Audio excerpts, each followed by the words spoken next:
Each peach. People are very reluctant to thin them. They think It's really hard to thin. yeah, but you gotta think ahead a little bit. That they're gonna grow. You want them to be big, and if you got a whole bunch of them there, I found the same thing. The people who taught me at the farm said, "Don't look down when you're pruning." Right. And he says, "Don't look down, look up," because it's natural. You know, a lot of the things are built into us. We don't like to waste things. But basically, on an organic farm where I've worked, the little apples were all saved and they're used for making the jellies because they're very rich in pectin. Is there ever a moment that's too late to thin your lime or your, I'm assuming citrus goes by the same Citrus rules? you don't thin. You don't thin citrus, Okay.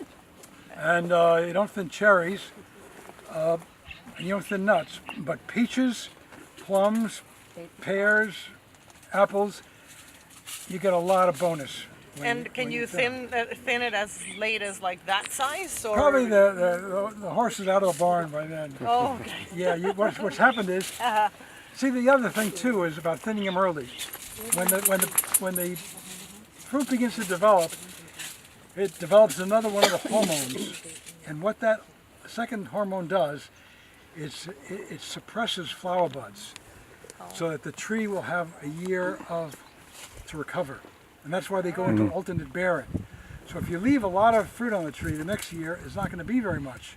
Right. So if you thin it down, you've saved the tree from that suppressing hormone. And the reason the tree does it is that the reason you want to subvert that is because in nature, the tree doesn't know what's going to happen the following year. So it wants to be in the best position to survive and make seed.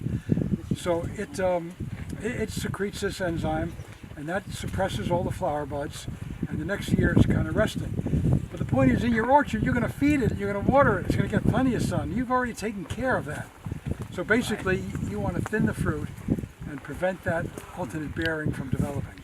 You want to... With avocado, you do that a lot too, right? Because to kind of level the things, because I hear like you get like a large bounty, I guess, one year, and then the next you get some, but then if you kind of level it out, then you get a lot. Yeah, I don't know how much. The problem with it is that there's a lot of labor involved, and what a farmer has to do is he's got to make a very difficult calculation.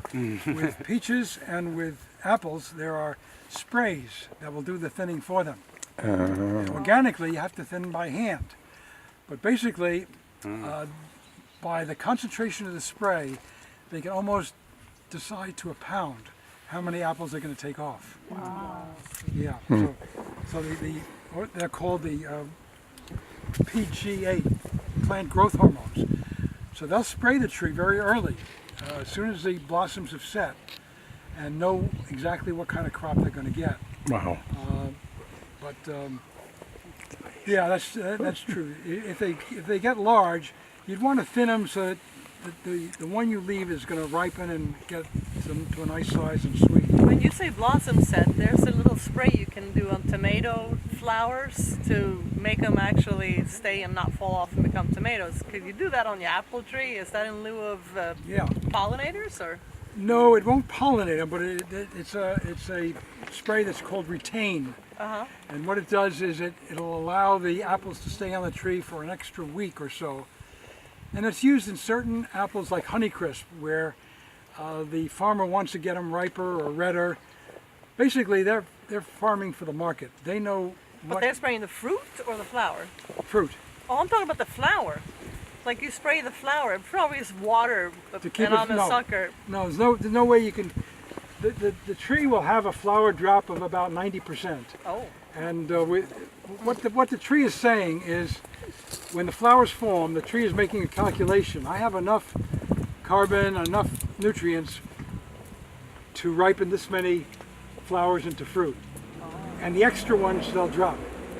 But they make a lot extra flowers because they don't know how many of them are going to be pollinated. Basically, the tree does everything in excess, but you've got to cut it back. Because this thinking is still out in nature. I think what she's talking about though is I've used that blossom set. If your tomatoes aren't getting pollinated very well because of the heat or something, you can use this as a hormone. It tricks the flower into thinking you got pollinated and it develops fruit. Will that work on fruit trees? There may be a plant hormone that can do that. But basically, you want if a blossom is going to fall Probably water. under the tree's natural thinning, you want it You to want to drop. do it, yeah. Yeah, but and then the fruit drops. The fruit drops in June. It's called no, it drops in May. It's called June drop. So the fruit will drop after it forms, and there's no sense in retaining it. It means the tree doesn't have enough stores to ripen it. But it's not. Yeah, it's not mature at all. No, they'll drop when they're.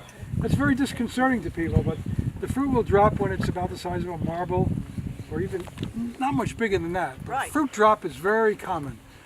It's common even in the commercial orchards. As far as I know, nobody sprays to retain those.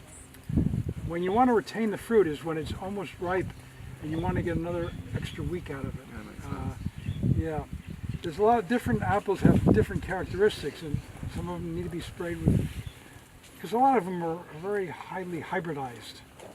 So they've lost some of the natural advantages they have, and you've got to supply other things to them. All right, so here's an apple.